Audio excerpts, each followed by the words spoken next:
Hi guys! Nandito ako sa simbahan ng Mary Immaculate Paris.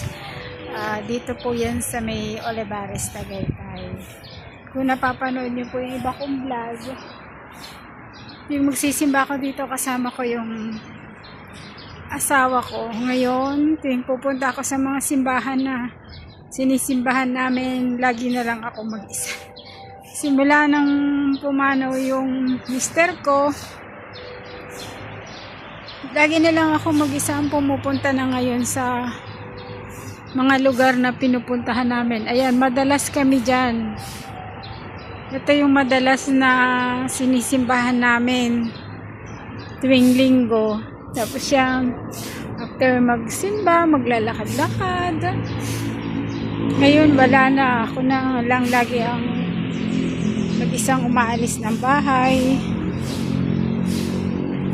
Wala na yung kasama ko na 23 years na nakasama ko sa buhay. Kasama kami, pinaka-banding namin yung pumunta sa mga simbahan, lalo na sa mga nature church. Tapos pagtapos na yun, napasyal-pasyal kami, maglalakad-lakad pampalipas ng oras. Ngayon, ako na lang lagi. Wala na akong kasama.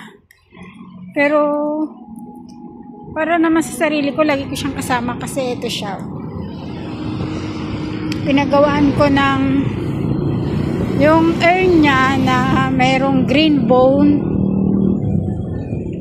Kinuha ko yung pinaka green bone, yun yung pinagawa ko na pendant niya. Kaya ito siya. Kaya kahit saan ako pumunta, suot-suot ko tong ash niya na may kasamang green bone. Meron tong ash, ayan, kung mapapansin nyo, tapos yung green bone niya, ayan, mapapansin nyo siya dahil, ayan, nagko-color green. Pinagawa ko siya, and then pinabless ko to nung nakaraang Sunday. Dito din sa Lourdes Church ko siya pinabless para, kasi dyan nga kami madalas magsimba.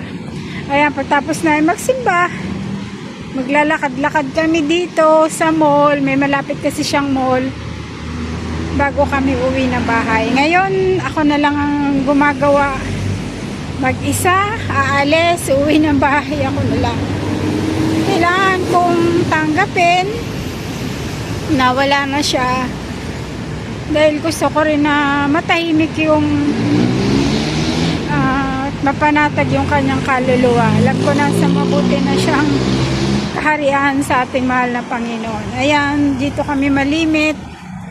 Yan yung nilalakaran namin. Nandun yung simbahan ng Lourdes Church. Nilalakad lang namin to. Tapos doon naman kami sasakay pauwi sa amin. Ayan yung mall na pinapasyalan namin. Yung Sirin.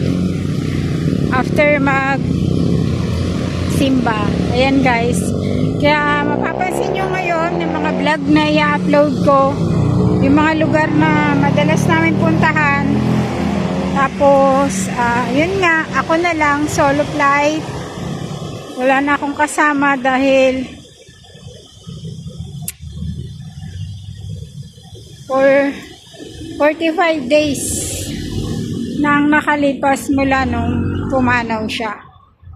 Kailangan kong ituloy yung buhay ko, masakit man, pero kailangan kong bumangon. Alam ko na darating ang araw na magkikita pa kami ulit. Magkikita kami, magkakasama kami pagdating ng araw na yun. Maraming salamat guys. Pasensya na sa boses ko kasi hanggang ngayon hindi ko pa rin maiwasan na hindi maluha. Kasi doon mo pala mararamdaman yung lungkot habang tumatagal na wala na siya. Doon mo aano sa isip mo na lumilipas ang araw na talagang wala na siya. Hindi ko na siya nakikita. Hindi ko na naririnig yung boses niya. Sa mga video at picture ko na lamang siya nakikita. Ayan. Ayan guys, nandito ako sa hagdanan na inaakyat namin. Tapos dun sa baba, dun ako aakyat pa uwi sa amin. Ayan, yan yung mall na pinupuntahan namin nung nabubuhay pa siya, nalagay ko siyang kasama. Ayan, maraming salamat guys. Sana po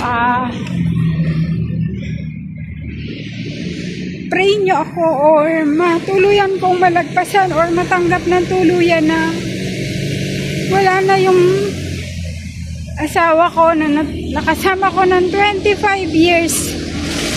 Sa dami ng pagsubok na pinagdaanan namin. Sana dumating yung araw na buong buo ko na matanggap na wala na siya. Salamat guys!